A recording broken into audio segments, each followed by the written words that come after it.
Good morning. On behalf of the Gazette and presenting sponsor ITC Midwest, welcome to day 2 of Iowa Ideas. Our schedule is as powerful as day 1, full of incredible sessions, speakers, and of course, the Big Ideas series coming up later this afternoon. This morning not only brings our keynote, but a surprise announcement that I'm going to conveniently hold until the end of our time together in this session, so stay tuned.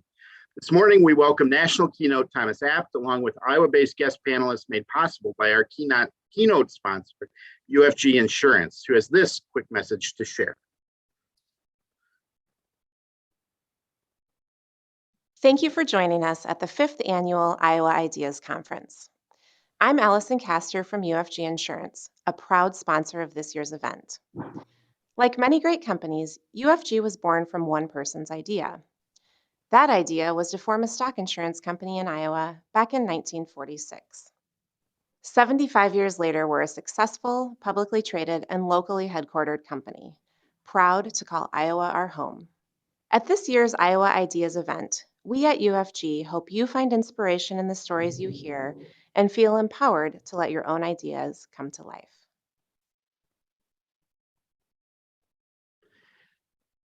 Thank you, Allison, and thank you to UFG. And now, a little bit about Thomas Abt. Thomas Abt teaches, studies, and writes about the use of evidence-informed approaches to address violent crime and other public safety problems. He's the author of Bleeding Out, The Devastating Consequences of Urban Violence and a Bold New Plan for Peace in the Streets, published in June 2019. Abt is a senior fellow at the Council on Criminal Justice in Washington, D.C., and chairs its Violent Crime Working Group. Prior to the council, he served as a senior fellow at the Harvard Kennedy School of Government. Before that, he held leadership positions in the New York Governor's Office and the U.S. Department of Justice. We'll hear first from Thomas, and then we'll be joined by Iowa Attorney General Tom Miller, Rachel Rockwell of the Greater Cedar Rapids Community Foundation and SET, along with Cedar Rapids Police Chief Wayne Jerman. Please welcome Thomas Abt. Thank you, Zach. It's a pleasure to be with you and everyone at the Iowa Ideas Conference. I'd like to begin today with a bit of a metaphor. I'd like folks to imagine themselves as a trauma surgeon working the midnight shift in the emergency room at the Mercy Medical Center in Cedar Rapids. A young man is wheeled in before you, lying unconscious on a gurney, and he's been shot in the leg, and he's bleeding profusely. You look at the entry and exit wounds as well as the amount of hemorrhaging, and the bullet probably seemed to slice the femoral artery, one of the largest blood vessels in the body. Now the question is, as his doctor, what should you do? Or more precisely, what should you do first? You look at the young man's clothing and it seems old and worn. He might be jobless, homeless, or lacking a decent education. So do you start treatment by finding him a job, getting him an apartment, or helping him earn his GED? You also see that this young man has been involved in some sort of conflict. He might be dangerous. So before he regains consciousness, do you put him in restraints? Do you alert hospital security or even call 911? I don't believe that most of us would do any of these things. Instead, we would take the only sensible and humane course of action available at the time. First, we would stop the bleeding, because unless you stop the bleeding, nothing else matters. What's true in the emergency room is true for cities in Iowa and all across the country. When it comes to community gun violence, the first priority is to save lives, treating that violence with the same urgency that we would treat a gunshot wound in the ER. So what are we talking about exactly when we say community gun violence? Community gun violence is the lethal or potentially lethal violence that happens on the streets of our most marginalized communities, most often perpetrated with firearms. And it goes by many names, each of which captures a different aspect of the problem: urban violence, youth violence, gang violence, and so on. Community gun violence happens among the most disadvantaged and disenfranchised in our society, mostly between men without a lot of options or much hope. I have spent hundreds of hours with these men as a teacher, a prosecutor, a policymaker, and now as a researcher. Why should we care about these marginalized, isolated people? We should care because these men are fellow Iowans, fellow Americans, and fellow humans. They are somebody's father, brother, son, or friend. They laugh, they cry, and they love, as we all do. Their lives matter. We should also care because our destiny is linked to theirs. We all pay a price for gun violence. Credible studies estimate the cost of a single murder to be at least $10 million in cost to the medical system, criminal justice system, reduced property values, diminished economic investment, and many other factors. And all of these costs show up in our taxes, in our insurance premiums, and elsewhere. This problem doesn't impact everyone equally, but it does impact everyone.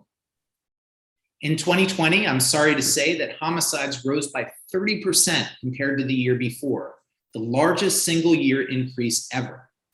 That said, murder rates are still well below where they were in the late 80s or early 90s, their high watermark. Here in Iowa, there were more than 100 homicides statewide, a new record, although of course violent crime rates in Iowa are well below the national average. This year, murder rates across the country have continued to rise, although thankfully that seems to be slowing. Gun violence in our communities should be a cause for deep, deep concern, but not panic. Here's what we know about these rising rates of violence. We know the pandemic placed the people at the highest risk for such violence under tremendous stress, while at the same time, it weakened the ability of those institutions that were engaging those individuals effectively. We know that homicide rates spiked shortly after the brutal murder of George Floyd, although it's unclear exactly why. There's some evidence that some police, perhaps in response to criticism or scrutiny, decided to police less proactively. There's also evidence that certain people in some communities, after witnessing yet another high-profile incident of misconduct, withdrew from law enforcement, sometimes even taking the law into their hands, sometimes violently. The pandemic and social unrest, along with other factors, combined to create a perfect storm of factors that pushed homicide rates higher.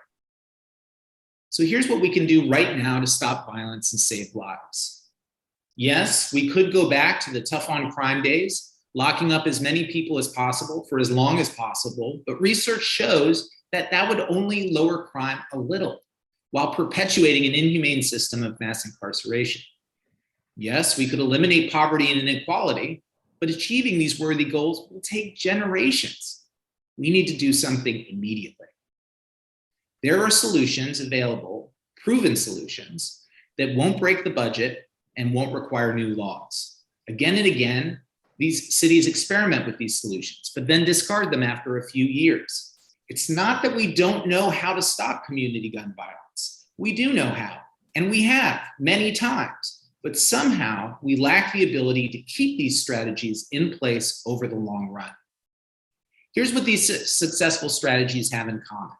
They all recognize that community gun violence is sticky, meaning that it clusters together among a surprisingly small number of people and places.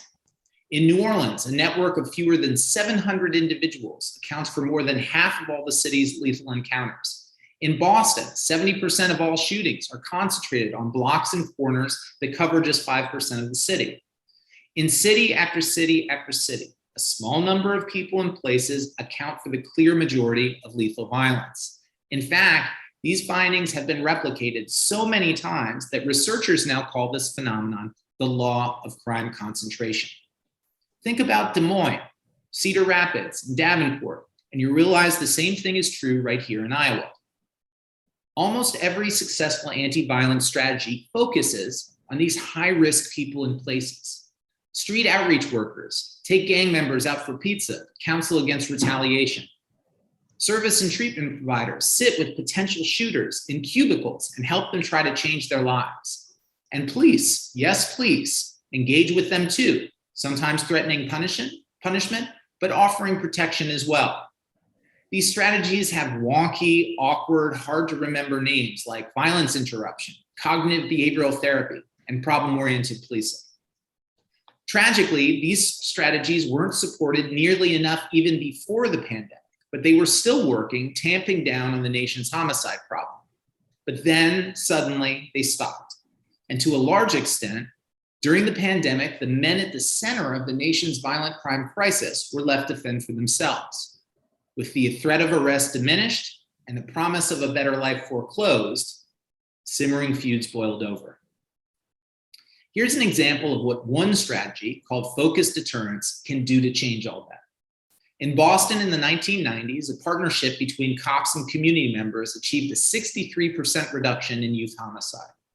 In Oakland, that same strategy recently reduced non-fatal gun assaults by 55%. In Cincinnati, Indianapolis, and New Haven, it cut gun violence by more than a third.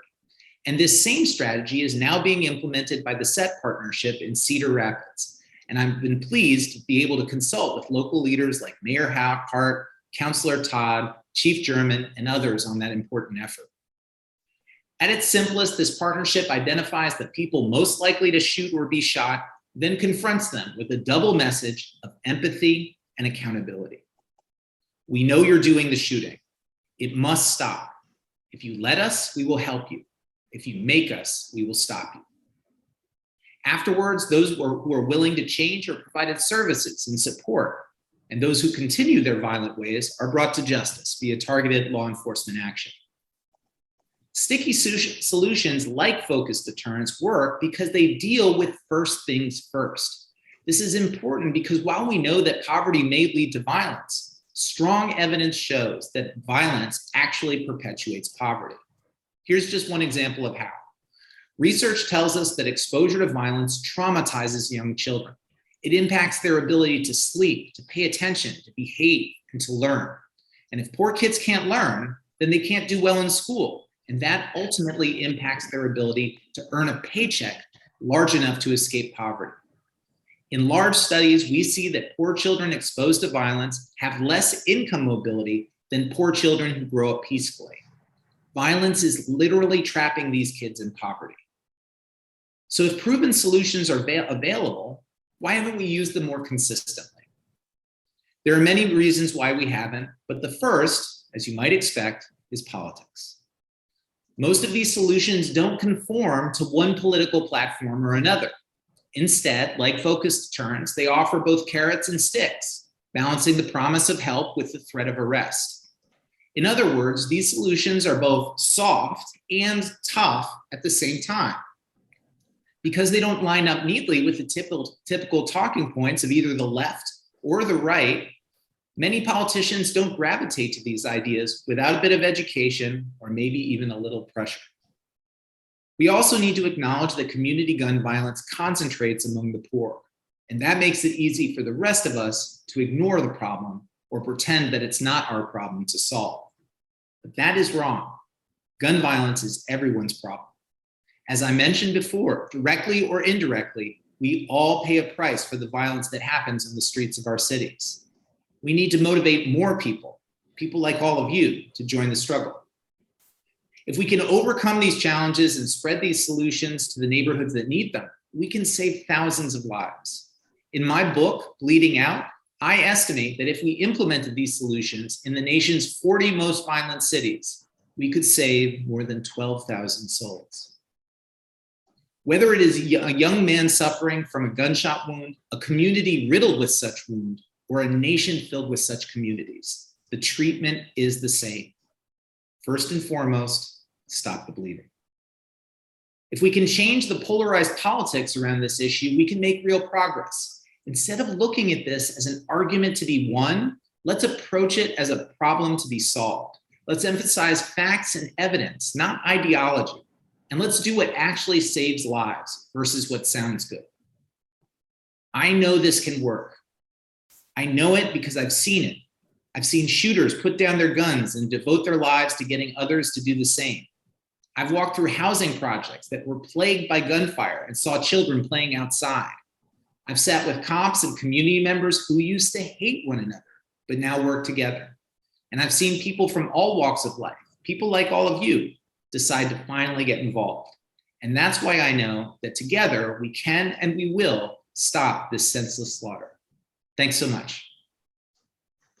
Well, thank you, Thomas. And I'll be bringing folks, Chief Jerman, Rachel Rockwell, and Attorney General Miller into the conversation now, so we can kind of talk from a variety of perspectives. And Thomas, I wanted to kind of start with a question for you.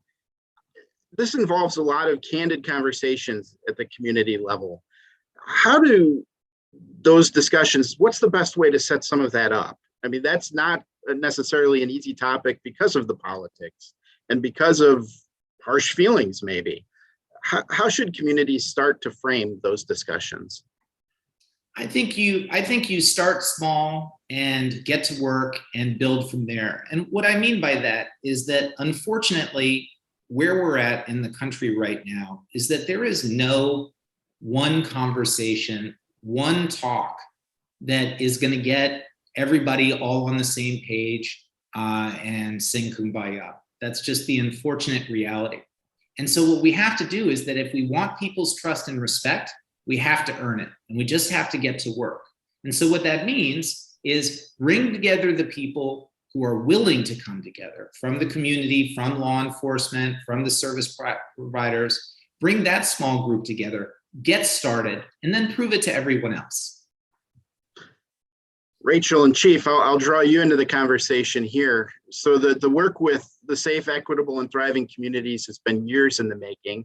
And really this year is kind of, the next chapter started just a few months ago. Can you talk a little bit about the model that you've been working with GVI and address that challenge of trust, what it's taken to get here, and what it's like building rapport with law enforcement and high-risk individuals? Because you're walking a tightrope there to some degree. I'll go ahead and start and then pass it over to Rachel, because law enforcement got together first. We formed a partnership with the network, National Network for Safe Communities, identified the law enforcement stakeholders to include the police, the county and U.S. Attorney's Office, parole and probation, everybody that we would need to identify the routes that we needed to go and the individuals that we needed to focus on for that part of the focused deterrence strategy. All along, we had been working with the Greater Cedar Rapids Community Foundation and specifically Rachel to bring the other piece that for years we are identified as being missing in addressing the gun violence here in the city. And that was the engagement from the community. And Rachel and her team and staff have truly been remarkable since bringing them into the fold earlier this year. And I'll pass it on to her to let her describe how her and her team work with some of my select officers in developing and cultivating the trust and meeting the individuals on these intervention attempts. Thank you. So definitely going back to what Thomas Abt said, it's you start small and you go slow to go fast with relationship building and building trust. And ever since we identified that the Community Foundation wanted to support this research-based approach to violence intervention, that work has been about building relationships. It's been building relationships with potential outreach workers, building relationships with community members who have a passion for community and want to see our youth grow up safe and stay alive and not be in prison, and that building relationships between community members who are interested in doing this work, and then building relationships between community members and law enforcement.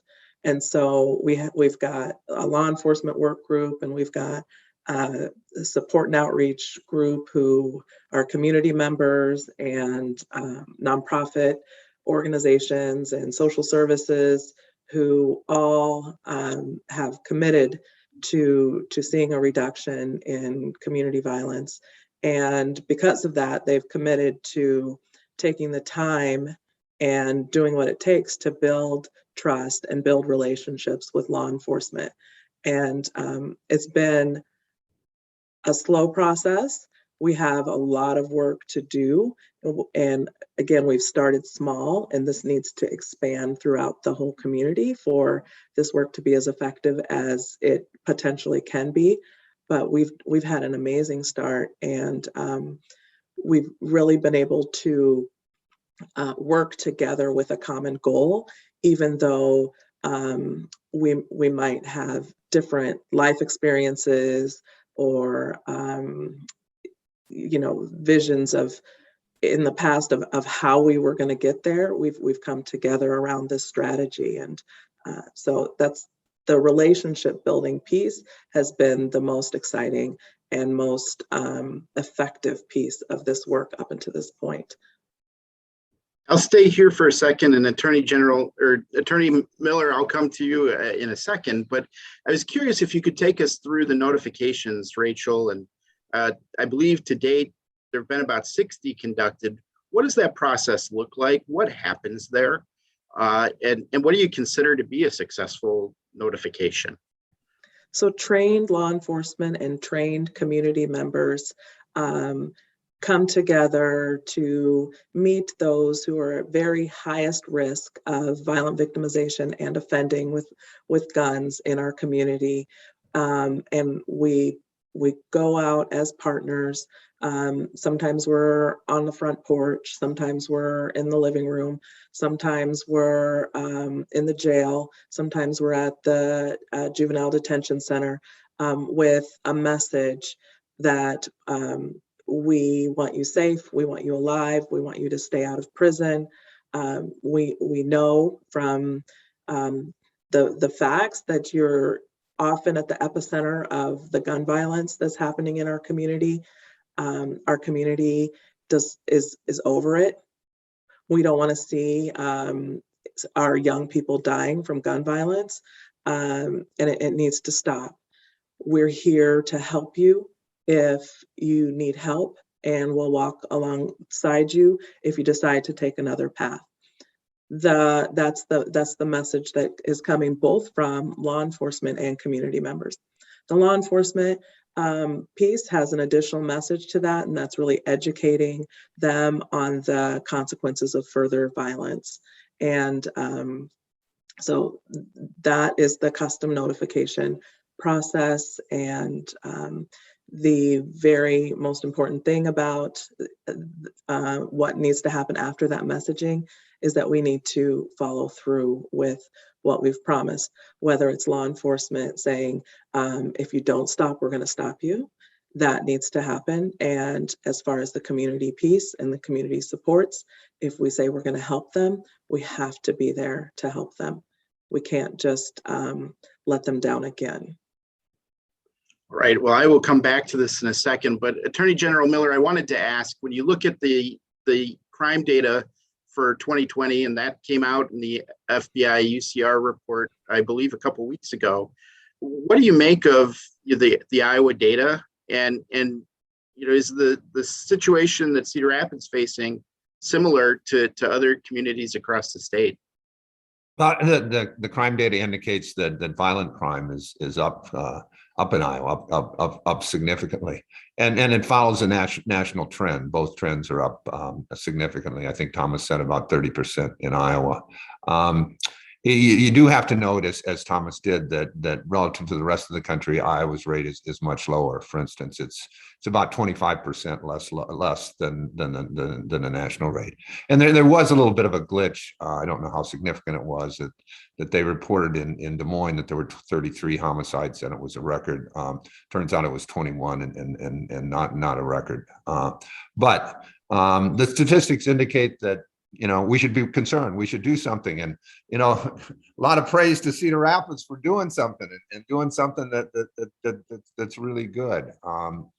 As I sit here and hear what you're doing, it's sort of three basic principles that I'm really concerned about are hit and hit well. One is that I believe states and cities and counties are laboratories of democracy, that you try something and we can see if it works and duplicate it. See if it doesn't work, we know not to try it. And this project on focused deterrence is a great example the ability for all of us to learn from your experience. Secondly, I believe in what I call sort of real reform as opposed to hot rhetoric. By that, I mean, whenever we do something significant and meaningful in the Attorney General's office, we try and figure out, what is the real effect going to be? What's going to happen? And, how much good are we going to do? What about the bad? What about unintended consequences? And that's obviously what you're really working on is what will work. Thomas, you were brilliant about that.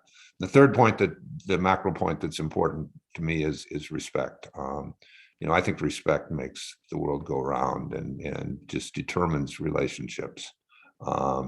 And what you're doing is putting some respect into the system, and where it's badly needed.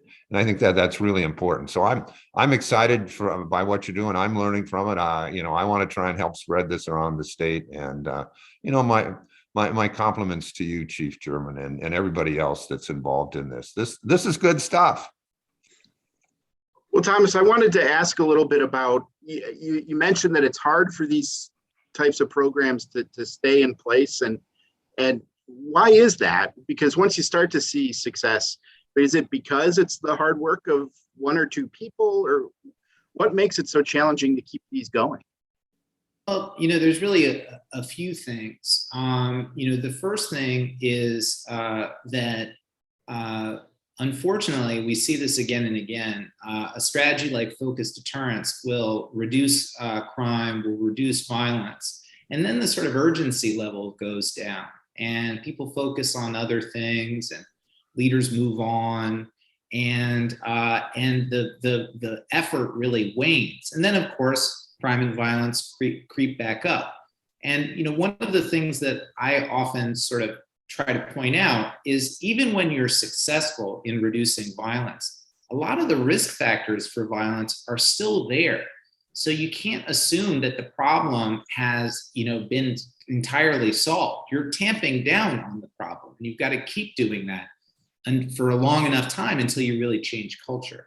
I think that's true. I also think that, unfortunately, because this issue concentrates among poor people of color, it's hard to sustain the political will to do this. And we need to really embrace the fact that all of our citizens matter equally.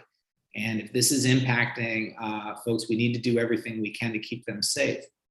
And then the last thing I would say is, I agree with General Miller. Respect is everything, but these relationships are hard, and it's some of these relationships are uneasy, and it's hard to take the high road again and again, and avoid the squabbles and those things. And far too often, when I'm in a city that is really not doing a good job in these things, it's those relationships. It's that the chief prosecutor doesn't get along with the chief, who doesn't get along with the public health people, who don't get along with the community members, and people can't seem to get on the same page.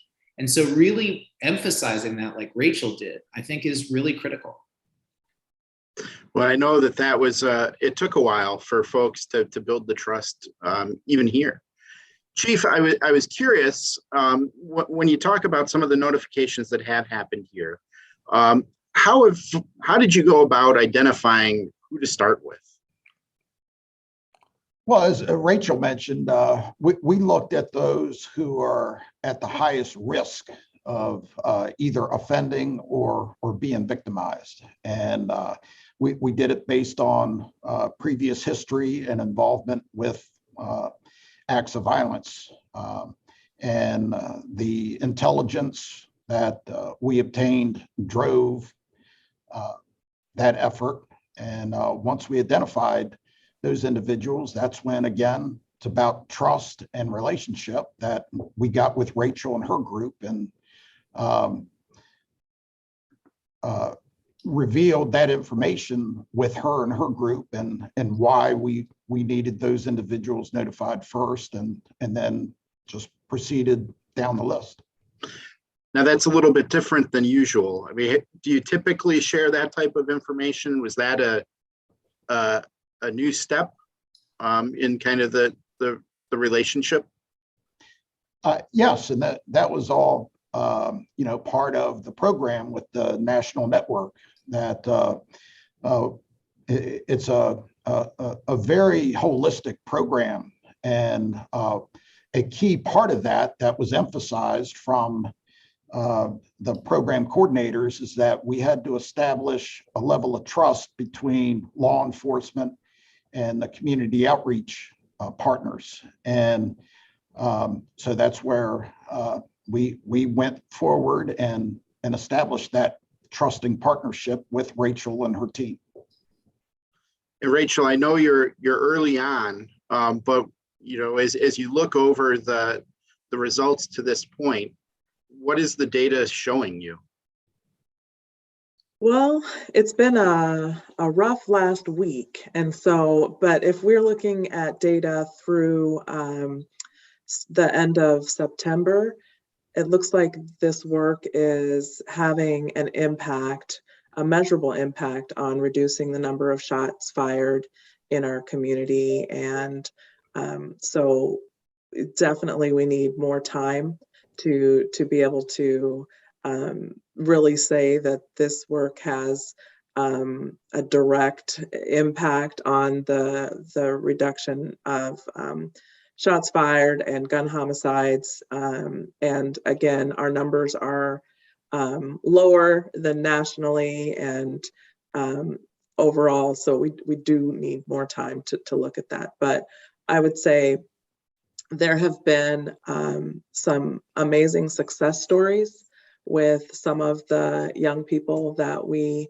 have engaged with, and to the point where they have really done a full 180 from where they started, and where there's a few young people who have responded in such a positive way to the community coming together and saying, we want to support you in your success, and we want to see you thrive in your life, that they really think this is an essential work in the community, and they want to be a part of it. So just with having a handful of folks who are no longer using guns to mediate their conflict is breaking kind of a cycle of retaliation. And so it's going to take some time before we really see the full impact of the work that we're doing. When you describe the positive impacts, can you share a few details of what that's meant to the individuals, and how do they then get involved in the work? Mm-hmm. So positive impacts are relationships with what we call credible messengers, people who have shared life experiences but have been able to overcome some of the obstacles that life has thrown their way, some of the trauma that they've experienced. And so being able to connect with folks who can help them work through their thought processes and how they're dealing with things. So exposure to some cognitive behavioral therapy and rethinking how they are responding to their environments have been very positive. Things like getting off of probation, things like getting driver's license, going back to school to complete their high school diplomas, getting jobs, getting their first apartments, those things that we expect most young people are experiencing, their first jobs, their first apartments, and continuing with their education. Sometimes there's so many obstacles in the way for folks, they just kind of give up. But with a little bit of support and connections to the many social services and organizations that exist in our community to support them, can really bolster them and move things forward.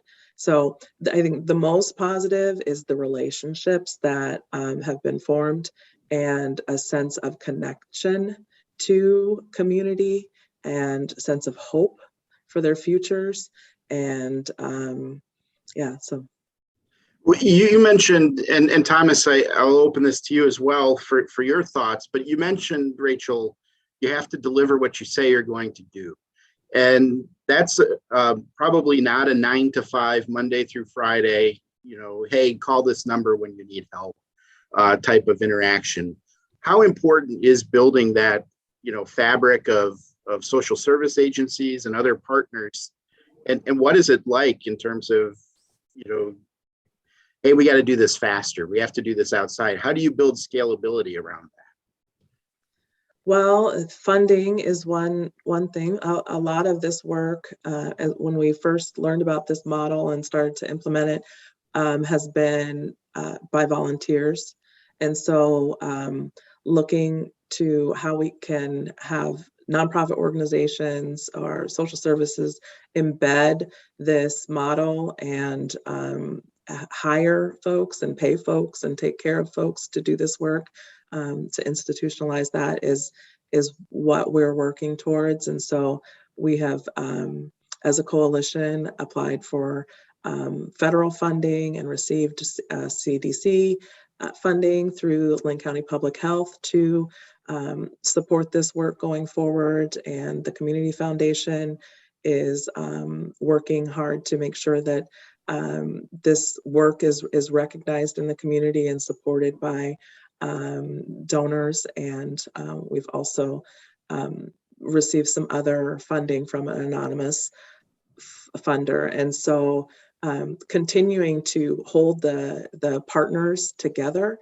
and seek the funding opportunities that come by this unusual work and by bringing unusual partners and community members together, and the research behind it is the funding is I think the most important thing, and then concentrating on not resting on our laurels and feeling like, oh, okay, well, we're working with law enforcement and check, we did that, but really we need to sustain this work, we need to continue to work on those relationships, continue with dialogue between community members and law enforcement, so that we can get past the trauma that both community members and law enforcement have seen as a result of the violence in our community.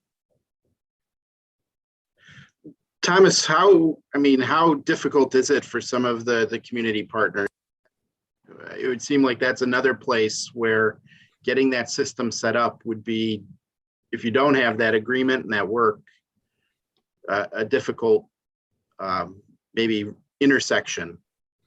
I think it is really challenging, and it's not that these strategies work every time, all the time. They're hard to do, and you really got to stick with it. I mean, one of the things is that you're trying to reach people who are very difficult to engage, people who have been heavily traumatized, who are deeply distrustful of any form of the system, not just law enforcement. And so engaging with those people and saying, look, we're really here to help you. We're really here, and we'll work with you. We'll work with you at weird hours. We'll work with you on weekends. We'll come to your house. We'll meet you, in the park, whatever.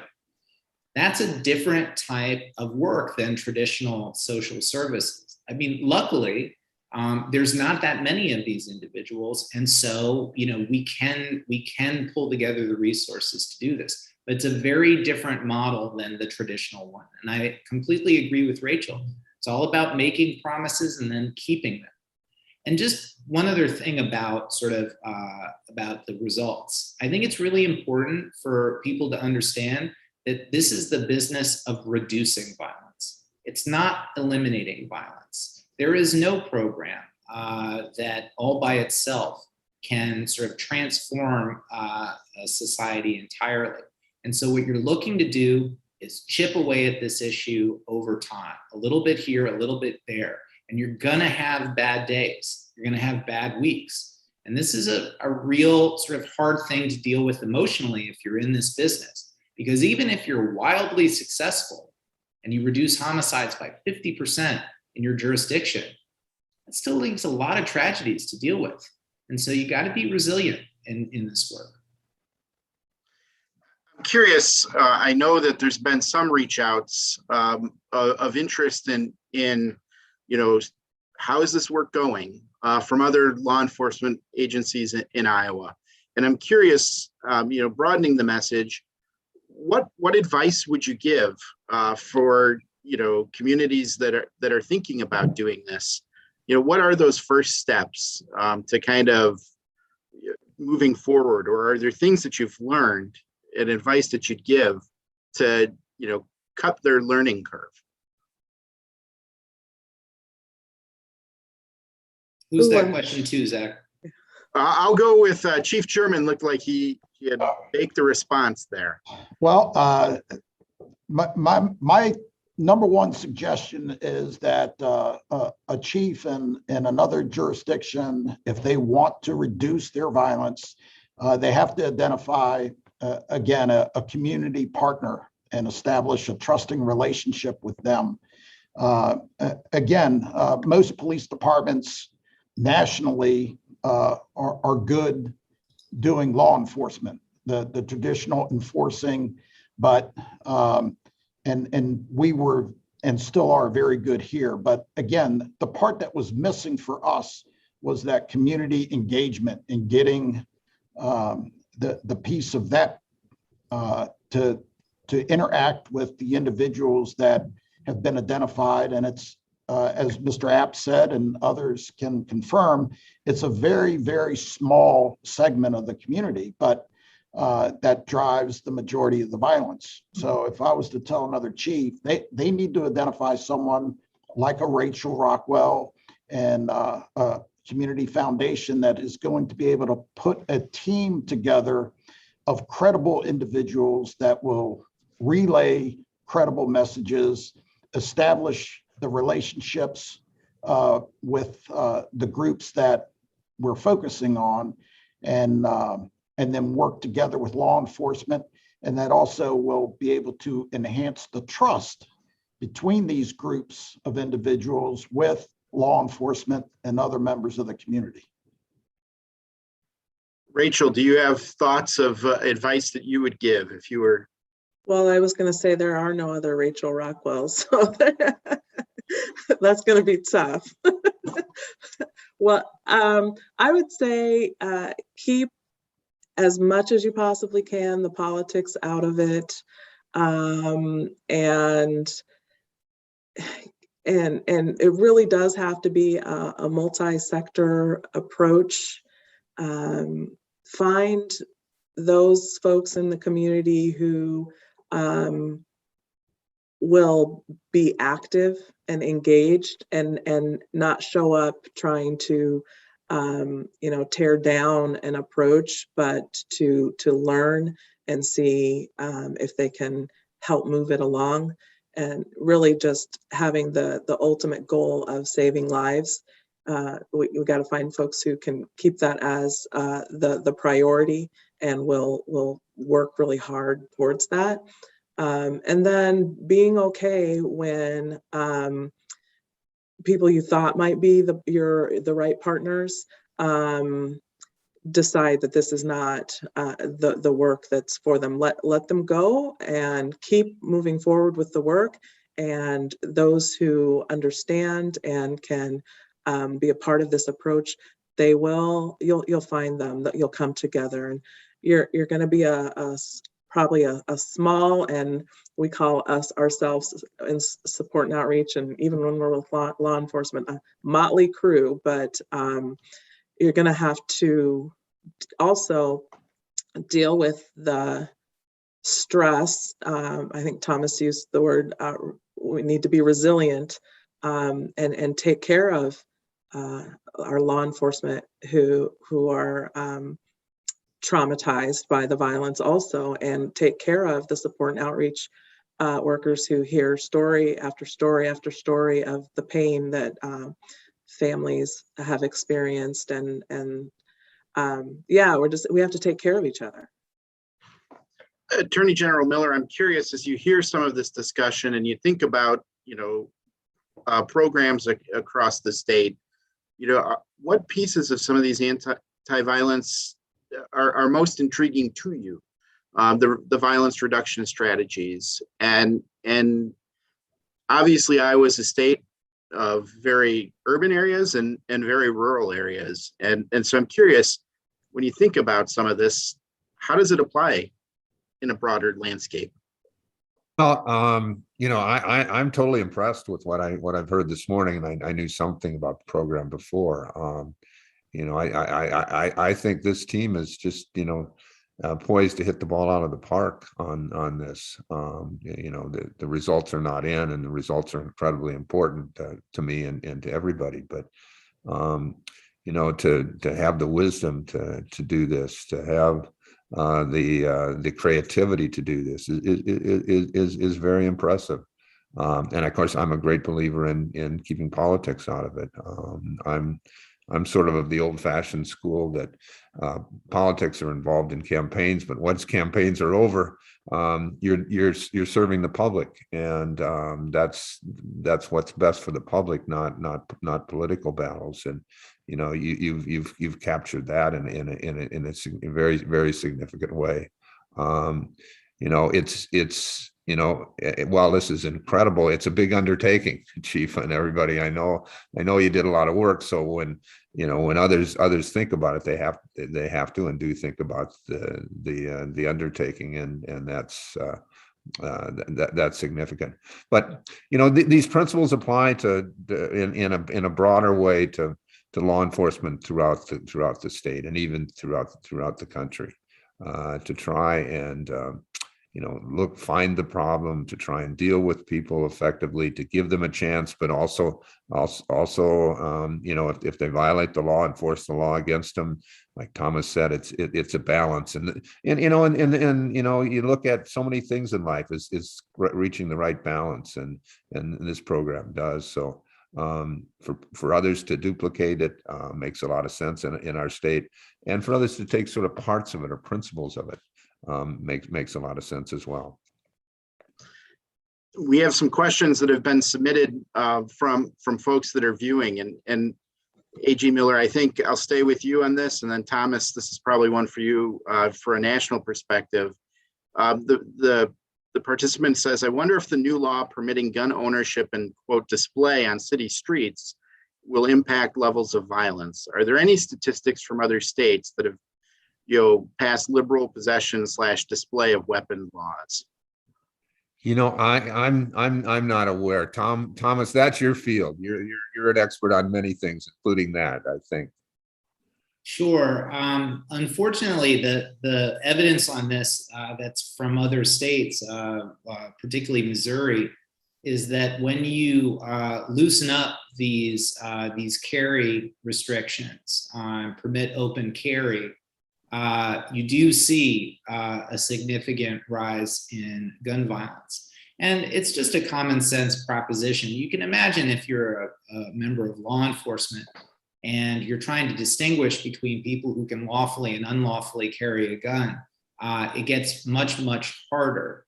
And so that doesn't mean that this good work can't continue, but we do need some reasonable restrictions on open carry, in my view. There's another question. I understand Abt's point about stopping the bleeding. It seems the opposite of deterrence is hope. If someone doesn't have hope, they can be successful in a community because the system is stacked against them. How do we counter that?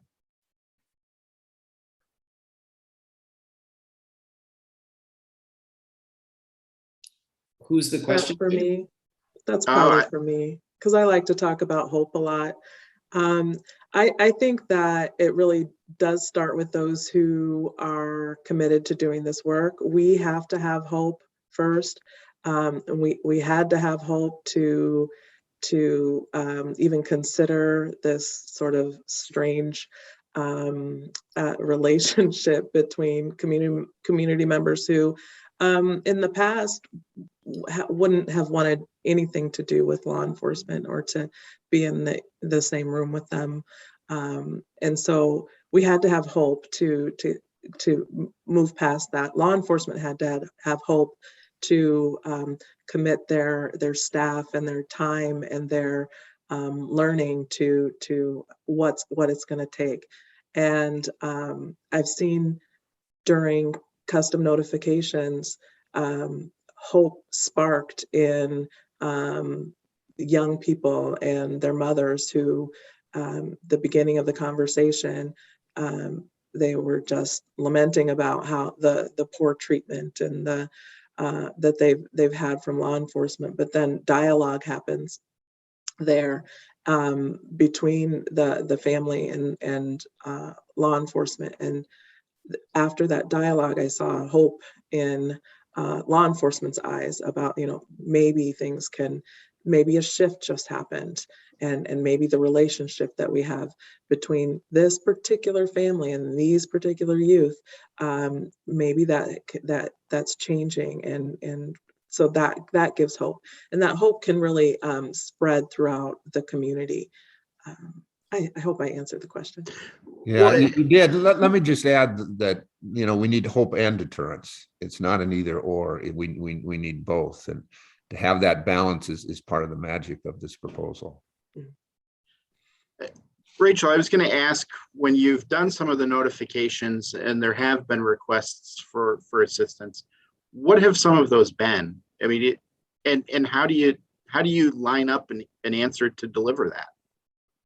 So we have a model where we do a needs assessment, first of all, with those who are saying, yes, we're accepting your support. And so the needs assessment really looks at basic needs, really based on Maslow's hierarchy of needs, first of all, and we also assess like their safety. If they feel like they're someone is likely to try and hurt them, or then we also look at things like do you have your driver's license? Do you feel like continuing your education will help you? So really just focusing on the basics and safety, and then those what GBI calls the big small stuff. So they're big because they can really open up opportunities to go down another path. So like if you don't have a state ID, or you don't have a driver's license, or you don't have even just you need help working with your probation officer, or you need help understanding the paperwork that you've just gotten that's calling you to court, or you need help filling out an application. Sometimes it's been it's been as easy as calling the support and outreach worker that's been connected with that particular person, and they'll say, I have a job interview tomorrow, I don't know what to wear. Should I wear this or should I wear that? And getting rides to job interviews, taking them to appointments, and helping them fill out the paperwork to make sure that they can get those basic needs that they have. So a lot of it is just walking alongside folks to make sure that they have a different experience when they're connecting with social services, because in the past they've kind of given up on getting help because of whatever barriers are there. And so really trying to remove those barriers. Thomas, there's another question from the audience, and I'll start with you, but I think others on the panel can give the micro view. And it says, you write about legal cynicism. How does that impact a person's openness to working with community members who are partnering with law enforcement? And what can community members do to overcome that? Sure. So legal cynicism is a term in sociology. It's sort of a fancy term for a simple concept, which is that if folks don't believe in the system, they're not going to use it. If they don't believe in the police, they're not going to call 911. If they don't believe in family services, they're not going to report, neglect or abuse. And so we really need, unfortunately, when it comes to law enforcement, one of the oldest purposes of law enforcement is the nonviolent resolution of disputes. You know, if someone beats up your cousin, hopefully you call the police. In places where legal cynicism is high, you call your friends, and then a beating leads to a shooting, and a shooting leads to a killing, and the cycle of violence is started. And so, as with most things, it's much easier to describe the problem than it is to actually solve it. And I think we need to continue to improve police community relationships, and continue the positive reforms that have been started over the past few years. But I think we also need to, reclaim sort of the sensible center in some of these conversations. I see so many conversations about gun violence that, the police are the only answer, or the police are the problem and can't be part of the answer at all.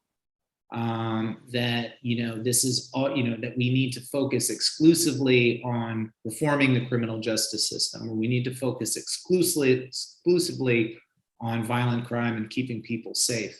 We've got to be able to, to have a more moderate conversation where people can listen to each other. And as I said, focus on problems, not just on winning arguments, because solutions like focused deterrence just can't happen if people aren't willing to talk to each other and aren't willing to reach out. And so we've got to create an atmosphere where that kind of conversation is possible. Yeah, and Thomas, I would just add that when there is a program like focused deterrence and it works, that does more to reduce legal cynicism than almost anything else. So I mean, this is hopeful. Chief, you were nodding your head there. Do you want to weigh in? No, I'm totally agree.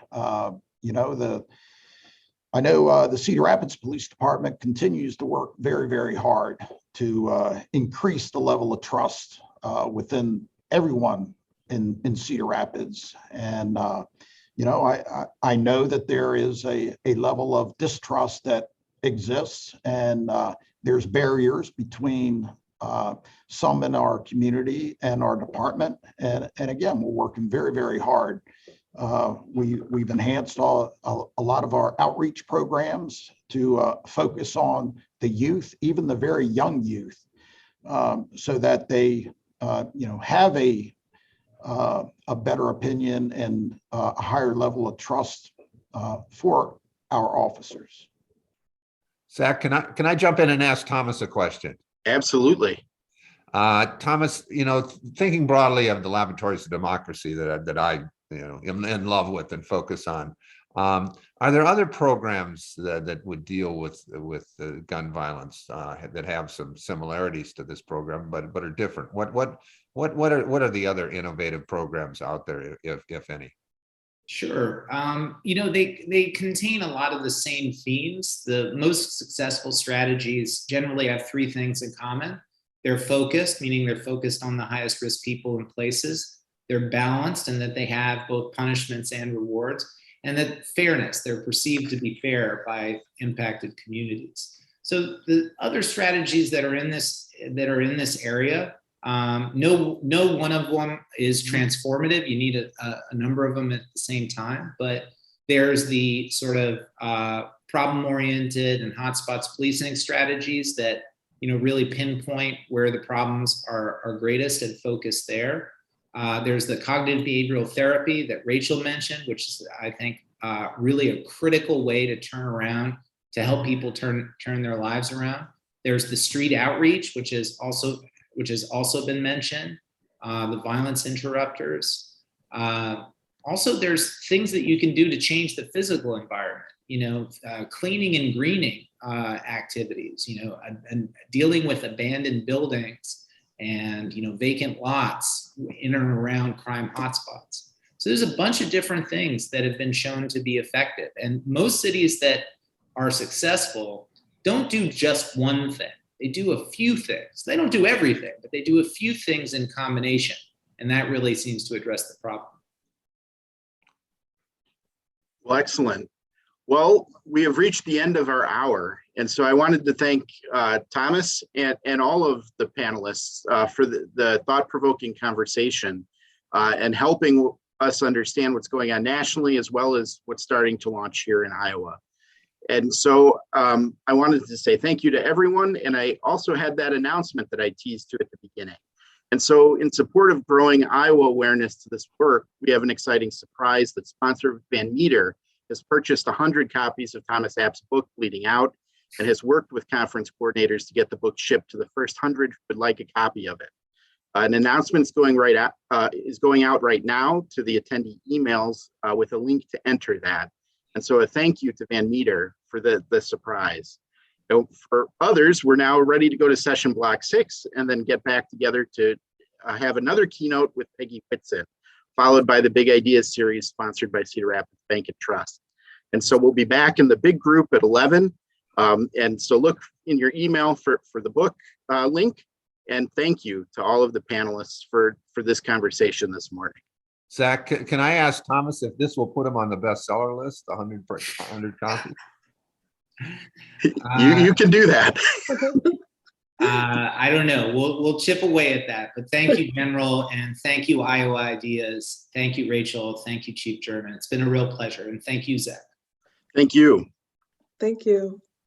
Thanks, Zach. Thank you.